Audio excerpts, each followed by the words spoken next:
Now.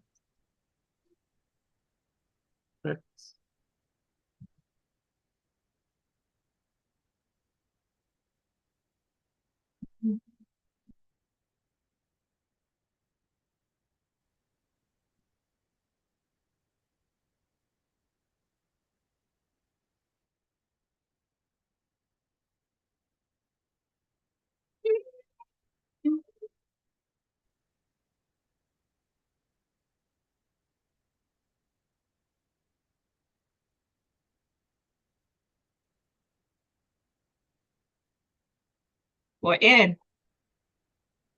Love music, love life. Wake me up at 2 or 3 a.m. in the morning. Well, a.m. is in the morning, and I'll be able to move along to that song all day, every day. And you know, that's my favorite tune to play you on a Tuesday because it says we're together again, ready to talk about something that benefits you, that relates to your growth, your development, your company, your organization, your business, and your personal life. Yes. You're welcome to Office Journal on Smooth 98.1 and Tuesdays from 11 till 11:50. This is what we do here on the station that loves music and loves life. My name is Oluwaseun Olusegun.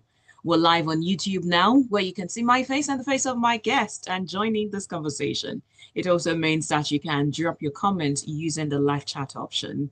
Importantly, you can come to WhatsApp to drop anything you'd like to say or any question you'd like to ask, any contribution you'd like to make to what we will be discussing.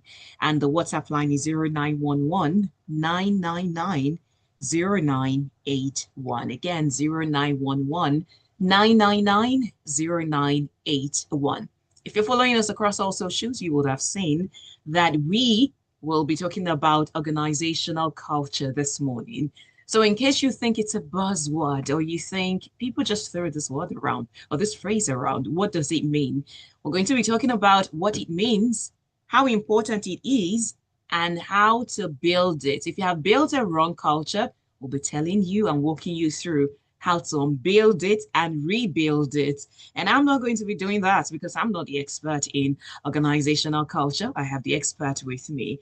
He's a graduate from Texas A&M University with a bachelor's in agricultural economics, an emphasis in finance and real estate. And he's a trained financial planner, has worked in the past sector, runs a business in medical field, and he has a blend of experiences, but currently he is the founder of Sunrise Business Partners, and he's dedicated to helping businesses come to the awareness of the culture they already have and lean towards improving it. So please welcome with me today the founder of Sunrise Business Partner, Toluwani Ogunbayode. Good morning. Morning. So good to be here. I appreciate this. You're welcome. That said, let's get right to the basic. Somebody's curious. What is organizational culture? Very good. First off, thanks again for that warm introduction. I'm so glad to be here on a rainy, cold Tuesday morning. No better place to be.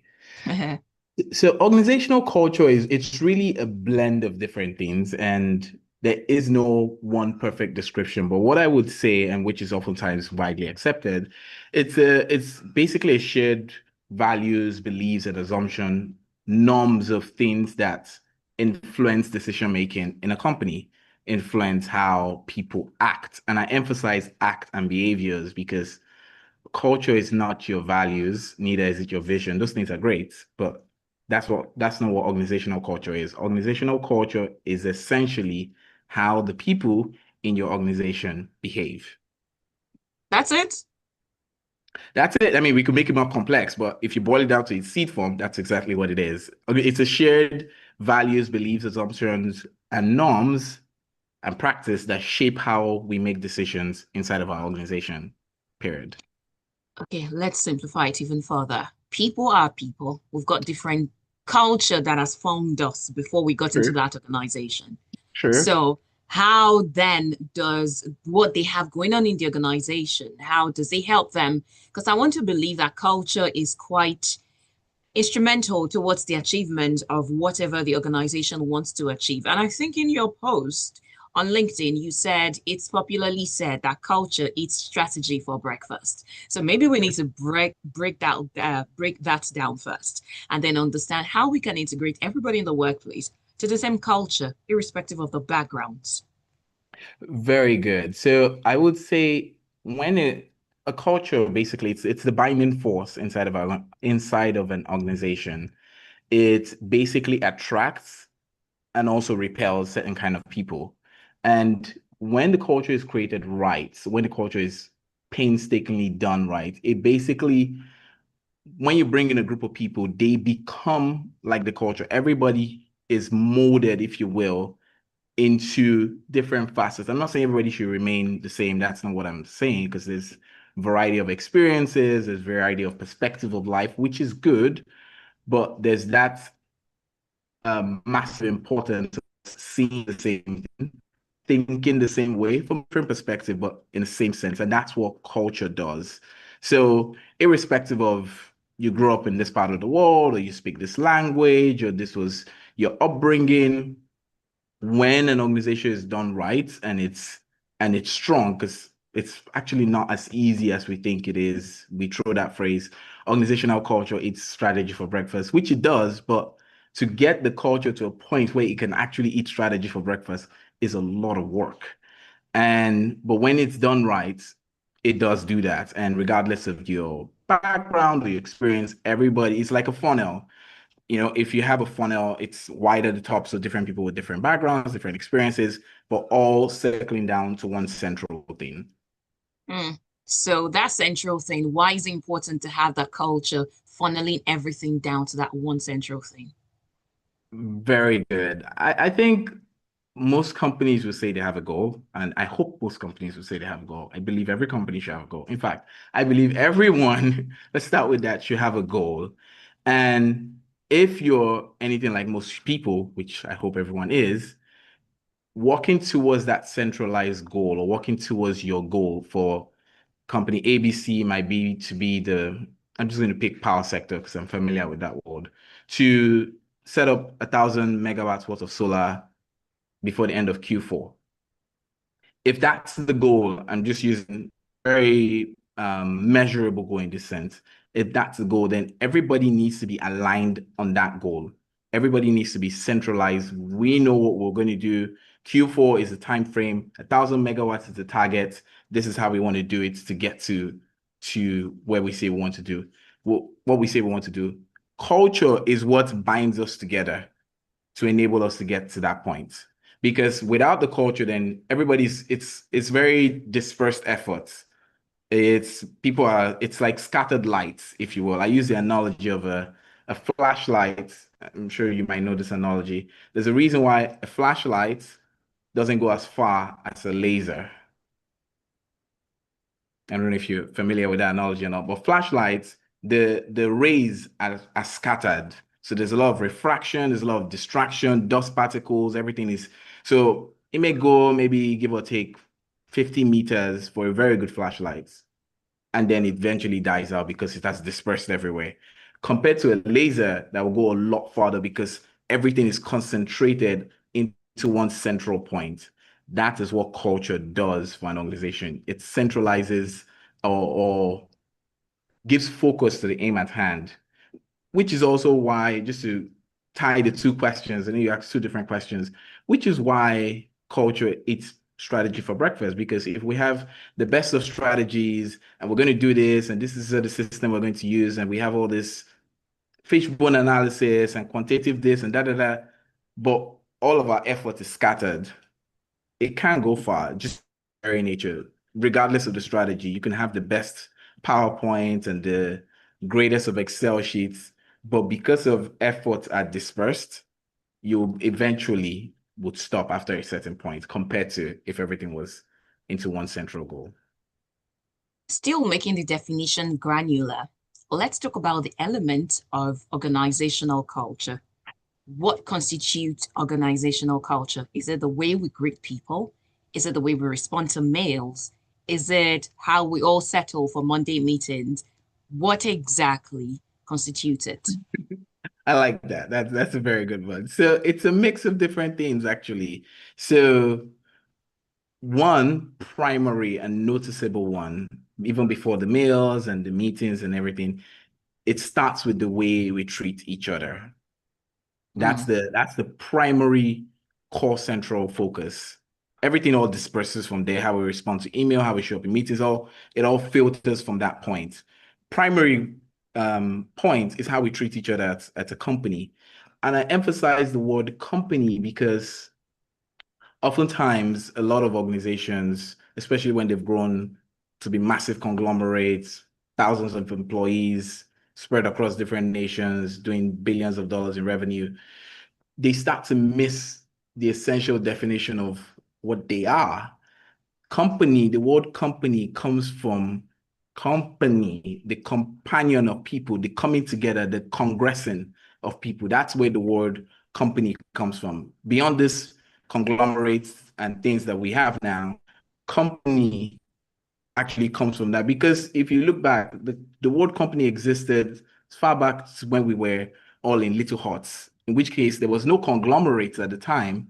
So that word actually ties its definition into the coming together of people, the how we treat each other. So when we say organizational culture or company culture, it's essentially how do we interact with each other. And if you can get that right, then you can get how you respond to emails of each other, how you show up to meetings with each other, how you interact with each, and by each other, I mean both internal and external. So employees interacting with employees, employees interacting with clients. So going back to how you started it, does it mean that the business, based on their goal that they want to achieve, that now determines the type of the culture, or there is an ideal organizational culture for businesses? Very good question.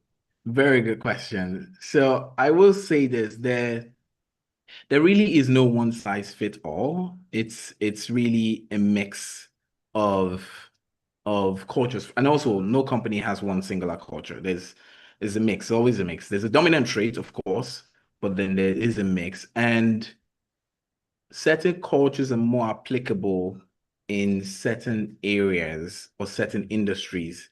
The way I tend to view it is context. Context is very, very critical. And to before I talk about whether there's an ideal culture, let's spend a little bit of time talking about what are the main cultures. And I emphasize main because if you look it up, there are about eight or so cultures, but really and truly are four main cultures. It is clan culture, adhocracy, market, and hierarchy. Okay. In which case, no culture of its own is bad, no good. They're just cultures. It's when it's to one extreme or the other, then it can become otherwise. And clan culture is basically comes from the word clan, family oriented, concern for each other, the well-being of each other. Adhocracy, on the other hand, emphasizes flexibility and innovation and risk-taking and speed. Third one on the list is market. Market culture basically comes from the word market. It's all about numbers and goals and hitting targets. And to cap things off is hierarchy. And hierarchy emphasizes a lot of structure and order and format. I know when we hear the word hierarchy, it tends to have a negative connotation, but hierarchy on its own is not good or bad. It's actually fairly neutral. It's when it's pushed towards one extreme, then it becomes not so good. So now that we have the overview of the four main cultures that exist,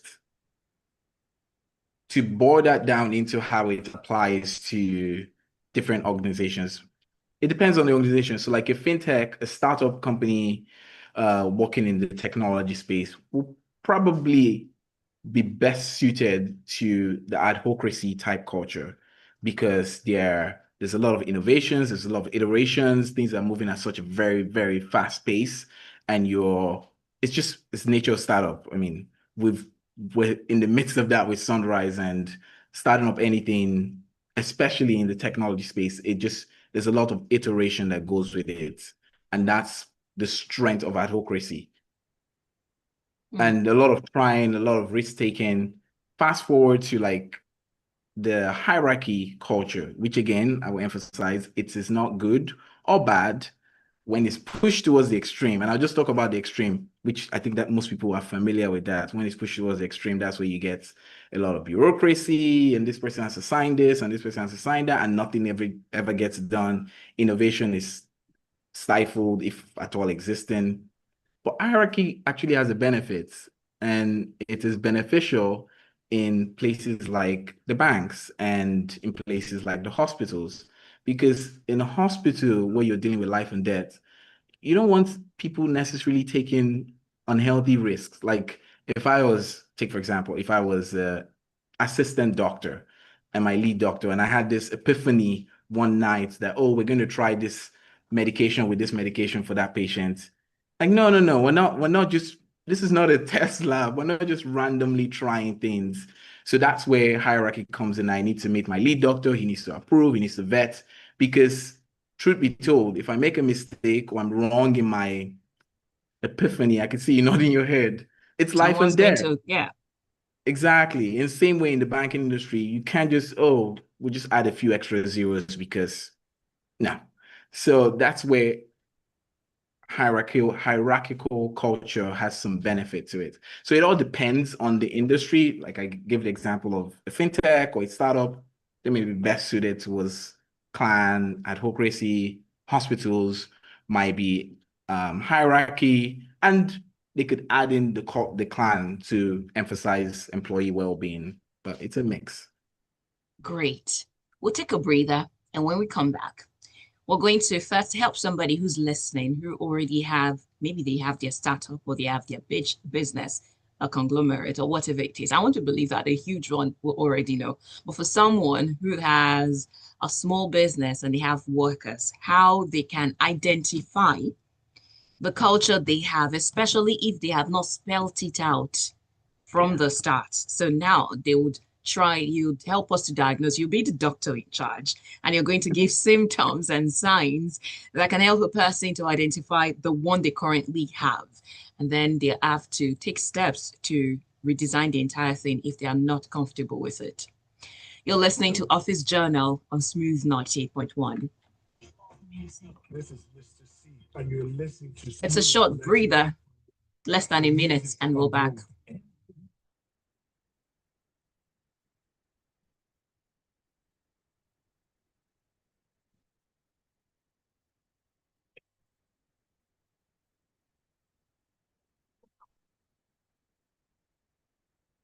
will be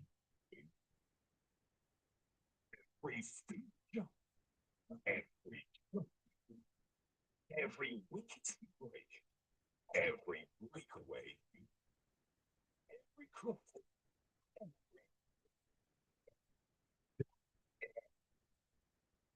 every every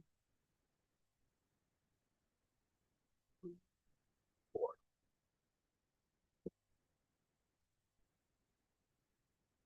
On the Smooth Breakfast, Mondays, Wednesdays, and Fridays at 8:15. We will be following you. Hello, I'm Richard Quest of CNN, and this is Smooth 98.1.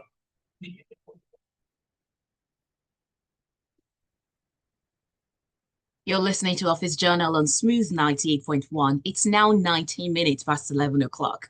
It's 9th of December. Did I say December? No, September. I'm not in a hurry to get to December. Yes, whenever you get into the month ending with bar, everything just starts sounding similar. But it's 9th of September 2025. We're reaching you from planet Earth, the Gregorian calendar, so we're all in sync. Do not worry.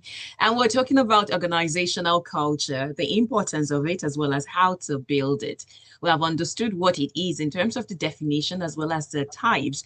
We have understood the importance of it. If your company, organization, your business wants to achieve that goal, maybe you'd want to have one in place. And we've also talked about what happens if it doesn't exist in an organization, as well as the different types of organizational culture. Lastly, there is also the part where we said there is no one size fits all organizational culture. You have to tailor it to what it is that you want your business to look and grow like. Now, let's talk about highlighting or at least diagnosing your current organizational culture, especially if you've not taken active steps to define what your culture was when you started.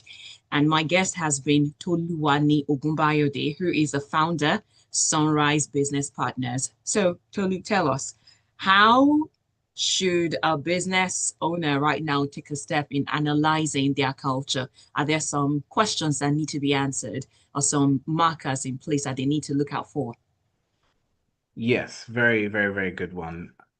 By the way, really enjoying this. I appreciate this once again. I think in assessing an organizational culture, there's telltale signs. It's like what I call you can smell smoke before you see fire. That's the way I tend to describe it. Mm. And in any organization, there are signs. There are little bits of things that expresses what the people think. And just to be clear, it is the people who do the evaluation of the culture, not the leader. Because sometimes the leader, Oh, he or she might be in their head. Because it's what the people, if I run a business, if I say uh, Sunrise Business Partners has a very clan-like culture, I say that, which we do, but I say that. And the people do not believe that, then what I'm saying is flawed. It's completely wrong interesting. because they are the ones inside of the culture. They are the ones living it, living out the culture, experiencing it day to day.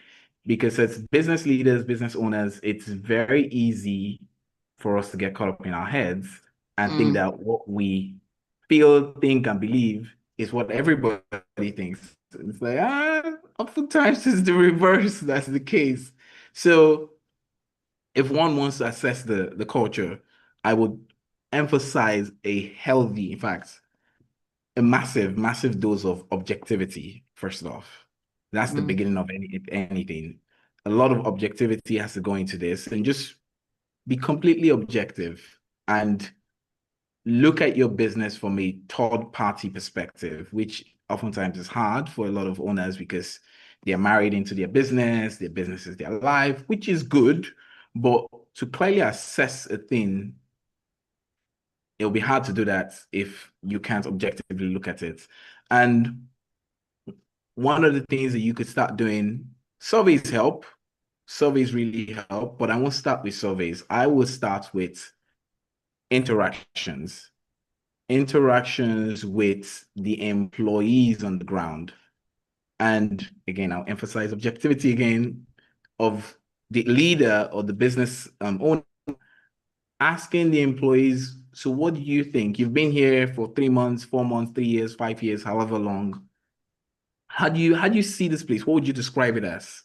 What do you like? What do you not like? And being able to clearly assess it as it is, like a standalone. Forget the fact you're an employee, forget the fact that I'm the business owner. Let's look at this thing objectively and assess it. And when you do that enough, you start to see a lot of similarities. mhm.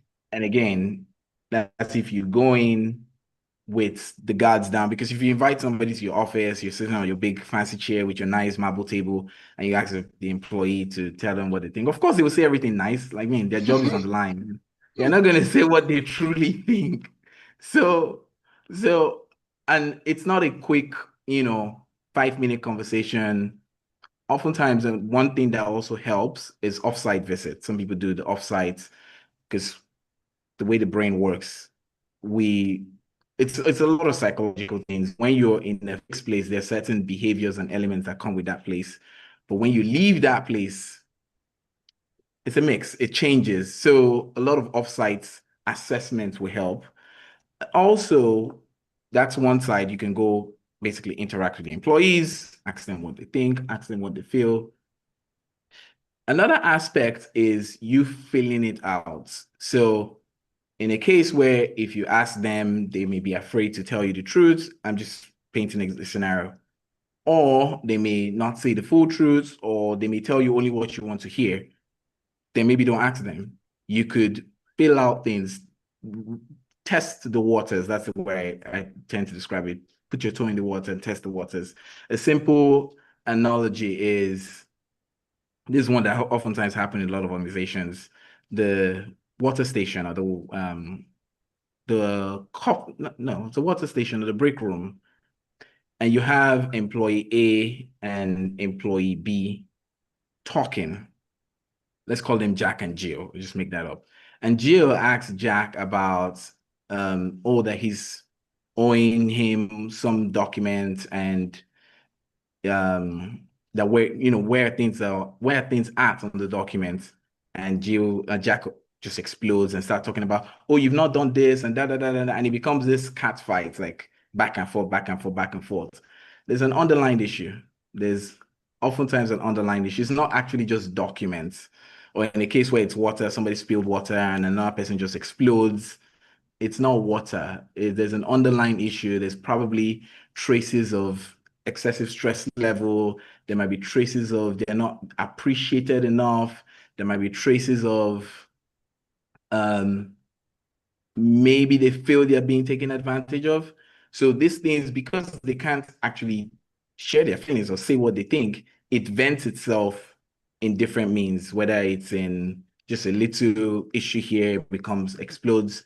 So those are little signs that you can tell the culture. Three main: talk to employees, fill out the water, and then the founder or the owner sitting down with him or herself and really assessing, what am I doing, or what are we doing?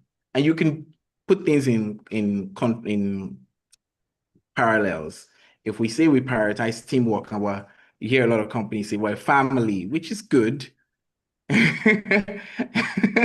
which Many can be good. times, when organizations say they're families, I often find out that those who insist and they always make something out of we're family, it's the opposite. It feels like an overcompensation.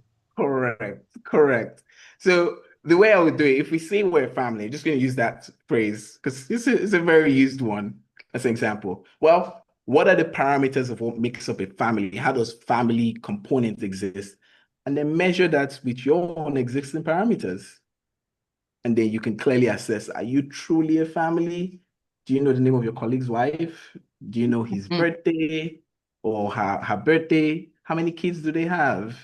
When was their kid's birthday? When last did you visit them? If we say we're family, these are things families do. So if we say we're family, then we should at least have some similarities to what an actual family looks like. So do we really need to be family for us to get the job done? Let's just get the job done. Again, that depends on the founder or the business owner. Now, zooming into that particular one about the founder or the business influence or the business owner's influence on it, let's talk about how the head influences the entire culture. Because I liked how you helped me to see the other side, that the company's culture is not exactly always defined by you as the person. Well, you might define something, but what really happens on the ground is an entirely different ball game. So what is the influence of the leadership on the company's culture? Very good. Very, very good. I would say leadership is everything. This is the way I look at it. Leadership creates the culture. The people define the culture. So it's you need both sides of the coin. So leadership plays an incredible role in shaping the culture. They are the ones who are the primary influencer of the culture. Very small example, because I think people love practicals, which I love practicals more over theory. A very small one here. If a leader, this is one that actually happens, and please, I'm not mentioning any company's name, but this is one that happens. You see a company, Mr. or Mrs. Founder or Miss Founder is upstairs in their office, and a client is coming in because of their at an elevated site. They can see the client coming, and maybe this is a client that they are owing some deliverable money or something. So business owner or founder then runs downstairs and tells the reception, tell him I'm not around. And then runs back to the office And of course, the client comes in, and sure enough, receptionist plays her or he or her role dutifully and tells, I'll let you fill in the blank, the lie. That's essentially what it is. But later that day, Mr. or Mrs. Founder has town hall meeting and talks about how integrity is our core value. Like, no, it's not. It's not, and these are things that sadly happens in a lot of companies that, but yet we do a very different thing, which is why I started off by culture is not, it's how people behave. It's not actually what you say. It's not your vision or values or your mission, which all those things are great. It's essentially how you behave, because Mr. or Mrs. Founder performing such action, you're basically just affirming that disintegrity and unloyalty is fine in my organization. That's essentially what you're doing by that small action of tell him I'm not around. And you see a lot of companies do that. Another one that is very common, and I learned this one from the boss I worked with. I got the privilege to work under for a period of time, Simi Akisomi. Hope he's listening. Great guy and strategist at heart. And one of the things me and him were talking, just sharing life. I cleared most of the things on my plate and we're just talking in his office. And he was telling me, we're talking about if you want to increase participation, let's say not participation, on-time participation, because that's a very perpetual issue in this part of the world, getting people to show up to things on time. Mm-hmm. I don't know why. It's just a struggle. You go to weddings, if let's even leave the corporate world, you go to weddings supposed to start by 10 a.m. And I try to get there 10 a.m., 10:05, 10:15, sometimes I'm scrambling because I feel like I'm late. And then you get there by 10 and they're just setting up. Not even just setting up their name. And you do this at events.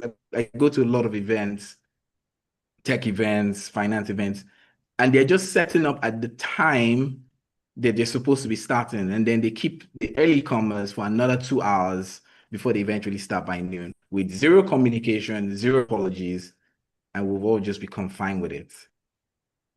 For we to change that kind of a culture, for another culture to be pioneered, imagine if we had a meeting was supposed to start by 10 a.m. and the CEO is seated by 9:50, ready for the meeting.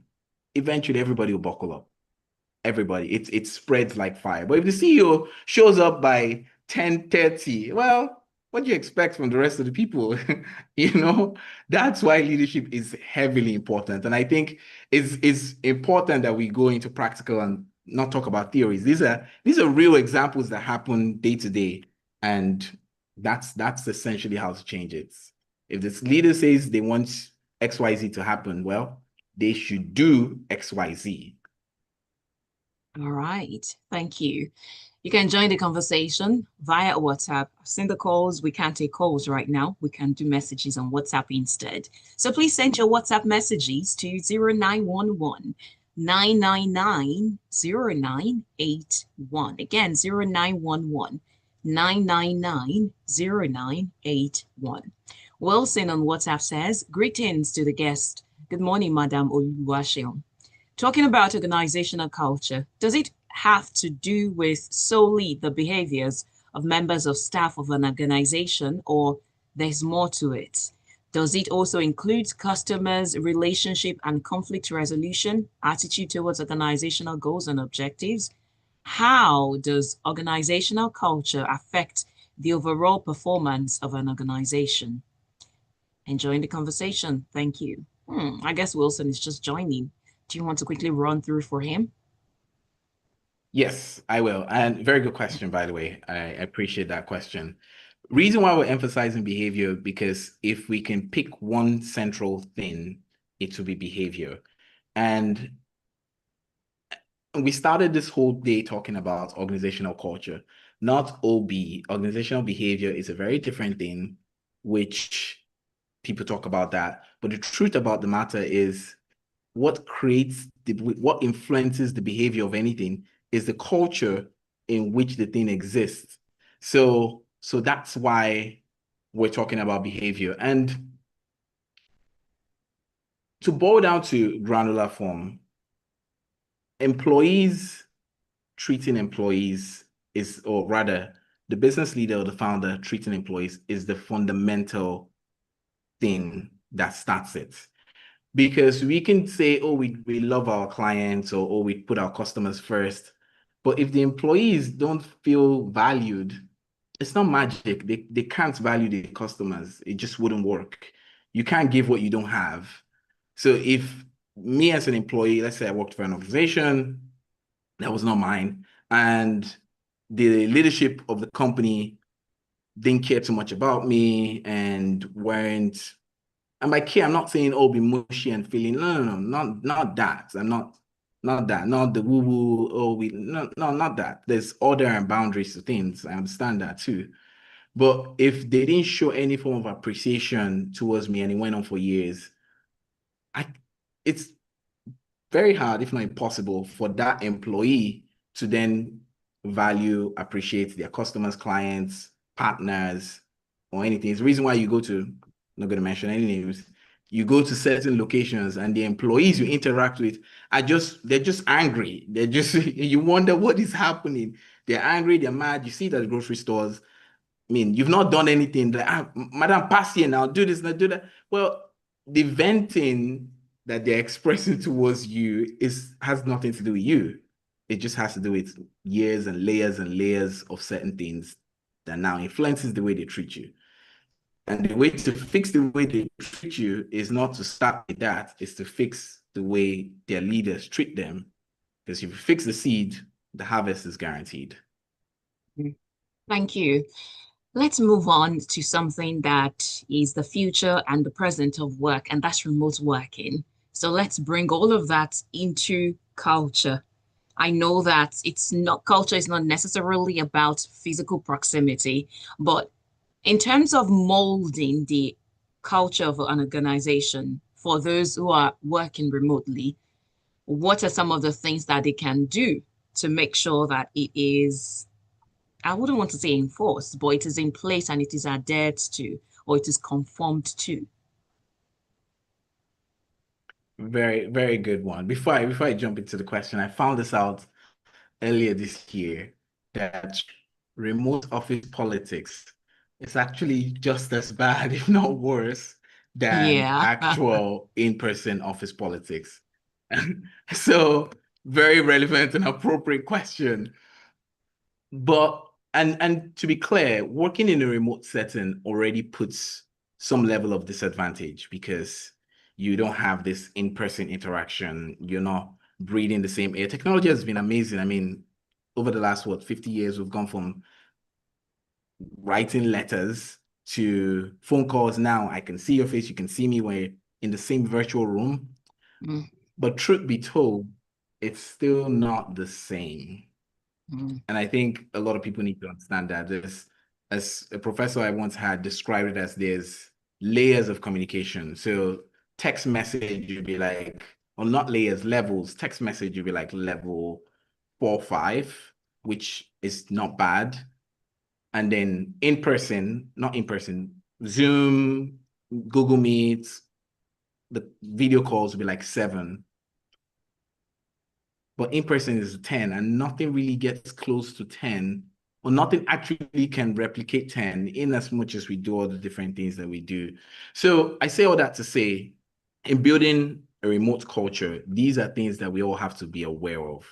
And we all have to understand these things as we're building, understanding that they're remote. One of the things I've seen people do is that they do something they call a buddy program. So let's say I worked for XYZ company, we were all fully remote. Well, and I came on board, they will pair me, at least they should, pair me with another individual who would be my buddy partner. Some people might call it accountability partner. I don't want to use the word managers because managers, that word tends to be a bit misused.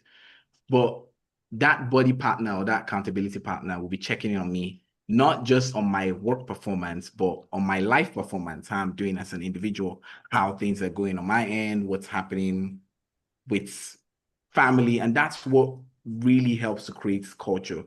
One thing I saw this in real time, again, from Simi, who I've talked about earlier. And we're talking about when COVID-19 broke, and because remote work has been existing before then, but it really escalated with the COVID-19 pandemic. Mm. And everybody had to work from home, which that caused a whole lot of disadvantages and some advantages, but we'll save that for later. One of the things that he talked about doing was taking time. He managed the team, taking time to go to his employees' houses, to go see them, to go spend time with them, to go be in the same space. And for XYZ company, you may not be able to go to every single person's house, but having a meetup, even if it's a dinner, beers, drinks after work, you people just meeting together so we can be in the same space, breathing the same air after we've sent plenty Slack messages and Teams and the likes the entire day is very necessary. Because if not, without that, then it's transactional. I do your work, you pay me. I do your work, you pay me.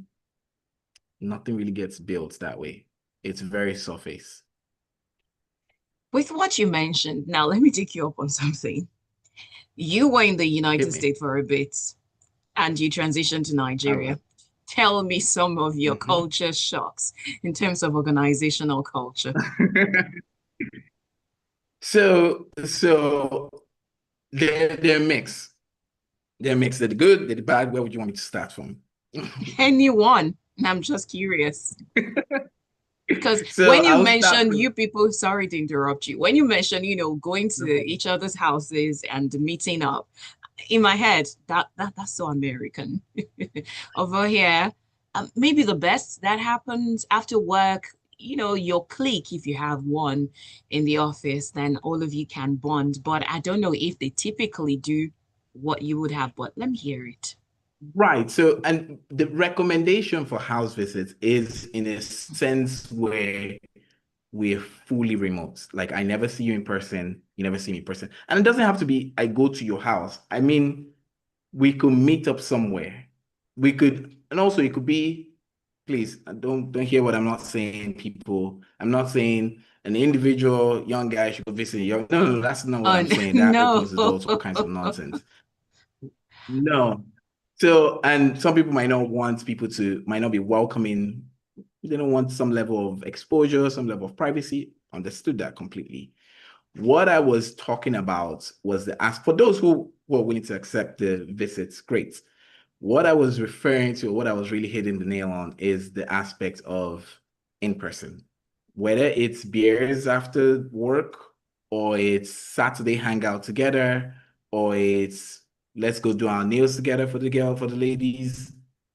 That time of spending time together is crucially important. To answer your question, as far as the disparities I noticed, one is the level of sternness, if you will, in this part of the world has some value, and in some cases can create a level of can be unhealthy if it's not managed. And what I mean by that, where a lot of blaming is tolerated and employee XYZ does this today, and there's all kinds of complaints on him. Employee ABC does this the next day, and she gets this, rather than understanding why did she do it? Like what actually led her to do the mistake? Please, I'm not saying that you should tolerate any mistake. I'm a very fairly stern and firm person myself. I can be friendly. I enjoy the jovialness, but there's also places for sternness. In understanding why they did it, we can then help them improve it. But just simply figuratively beating somebody at the back of the head with a stick, the person doesn't actually know why they did it. Yes, they may not do it again, but then they will do something else because they didn't actually find out the reason for the mistake. Rather than if we take the time and then clearly explain why you shouldn't do XYZ and why it is wrong, then you never have to worry about it again. Now, if they keep doing the same thing over again, then you know that employee is not shouldn't be at your company, you guys can navigate that exit process together. One that is of great value that I've really noticed in this part of the world, there's a lot of cordialness and the family-orientedness in this part of the world. It takes a village to raise a child. That thing still lives on in the corporate setting, which is good. You have employee XYZ celebrating their birthday, or rather their child's birthday, and the whole team shows up. Well, Employee yes, XYZ is marrying, and in a lot of people Ashwebi. show in Ashwebi. Yeah, exactly. So you don't see that in most parts of the world. That's a very Nigerian thing, and it's something that's of great value. Okay. All right, then we'll take that. We'll take the compliments. And as we draw to the end of today's conversation, let's talk about those things that can erode the culture that has already been built. You know, after the leadership has tried their best, they've formed it, they've tried to model or pattern what everyone should copy or at least simulate, if that's the word, or emulate. But what are those possible leaks, those things that can ebb the company culture? Very good. Very, very good. I think as a result of time, I would also say two important things that I would want everybody to leave here with. It is leadership and hiring process. Those are the two most important things in any organization, period. Not your profits or your data or your forecasting. All those things are great. Which you should have that. Not even your products, not even the problem, because the truth is, it is the people that create the products that then solve the problem. So bringing on the right people is so important. I tend to describe it as guard the gates. The gates is people coming in. And the way I look at it is, if I just use XYZ again, because I know different people have different names, so I'll use any name. Employee XYZ has some behavioral issues and attitudinal problems. It's important that I'm able to filter that in the hiring process, in the interview process, in the screening. So employee XYZ never even penetrates the wall, if you will, or the gate to start manifesting the problem. So problems that would eventually happen if I made a mistake of a bad hire would just completely never happen because that employee never got hired. So hiring process is so essentially important, and it's oftentimes misunderstood.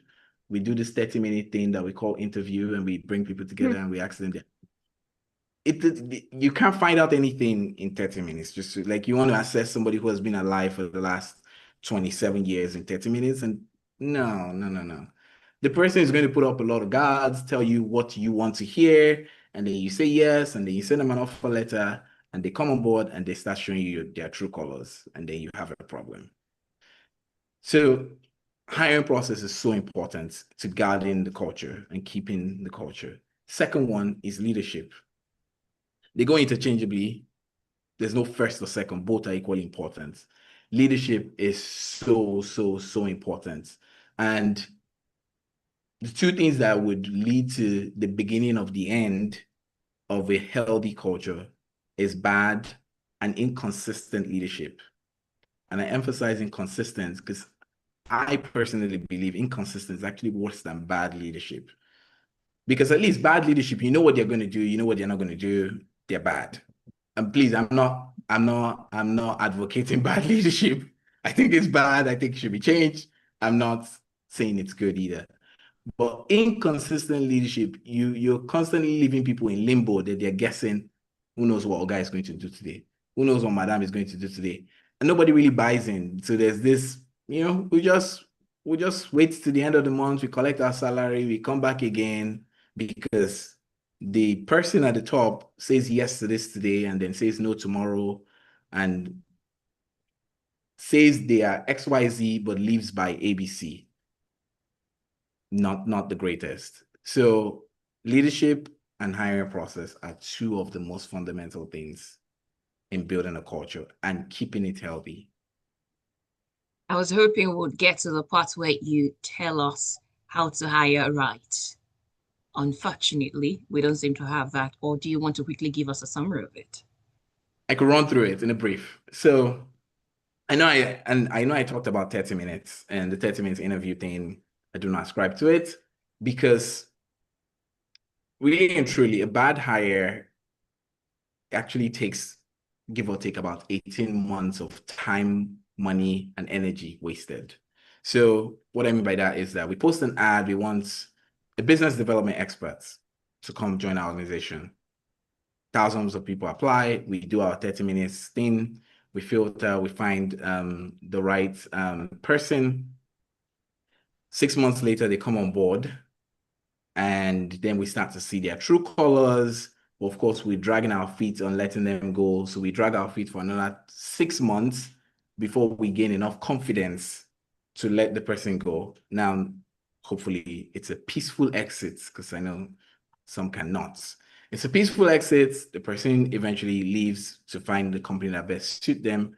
Then you, employer or business owner, have to start all over again with another 6 months. So that's 6 in the hiring process that wasn't done right, 6 in tolerating the person for however long, and then 6 just to get back to where you were.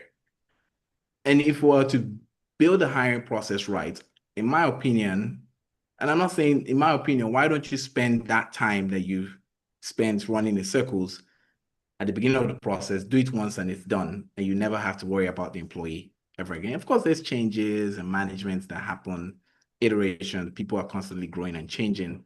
That happens all the time. But not having to worry about what the employee would do, what they wouldn't do. And that comes with taking time to really know the employee. I'll close with a very small story here. It's a company I worked for, and their hiring process was nothing like I've ever seen. I applied, let's say in September. I had a call with one of the business owners in October, and through that conversation was just him assessing me and talking. And he asked me questions like I've never had in interviews. He was asking me, what is the one most important lesson I've learned from my father? I was like, who asks that in interviews? Anyway, we finished that. And then I had another conversation with the owners of the business, the COO and the CEO. And then I had a case study few months later. And then they had me come over to their office for what they call a day in the life. So I interviewed with different people on the team, presented a case study, basically started by 8, and I didn't leave the office until like 4. So it was a whole day. Correct. And then to cap things off, because COVID happened, so they couldn't be physically present with me, they had me come over again to have dinner with them.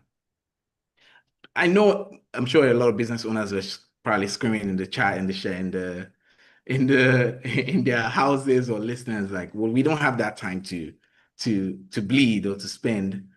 And the truth is, we're already bleeding and spending that time by the micromanaging when we hired the wrong person, the excessive correction.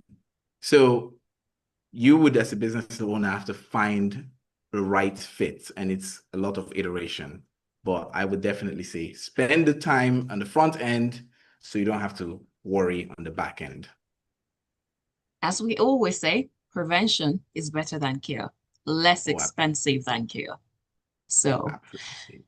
And those are words on marble from our guest, Toluwani Ogunbayode. Thank you. It's been such a good time having this chat with you. And it's been filled with gems as well. I think Bassi from Ikeja can testify to it because he said on WhatsApp, hello, Smooth FM. I enjoy every bit of the conversation and I have learned so much today. Thank you, Madam Oluwaseun, for your lovely presentation. Best regards to your wonderful guests in the studio. Well, that's Toluwani. And if people want to catch up with you, how can they do that on social media? LinkedIn is my go-to. That's where I spend most of my time. So you could reach out to me on LinkedIn, connect with me on LinkedIn. Just my full name, Toluwani Ogunbayode. Give me a shout. Let's talk. Let's interact. Let's make society better by starting with us. So And you can also find this video on YouTube at Smooth 981 FM Lagos. At Smooth 981 FM Lagos. Maybe you want to send it to your boss, or you are the boss and you want to watch it all over again so that you have the information that will help you to rebuild what you have not built properly. Next week, we will go back again on Office Journal, talking about something that definitely benefits you. But 12, you know, it will be great music all the way because Casbah will be on for 4 hours as always. My name is Oluwaseun Olusegun, and you're listening to Smooth 98.1.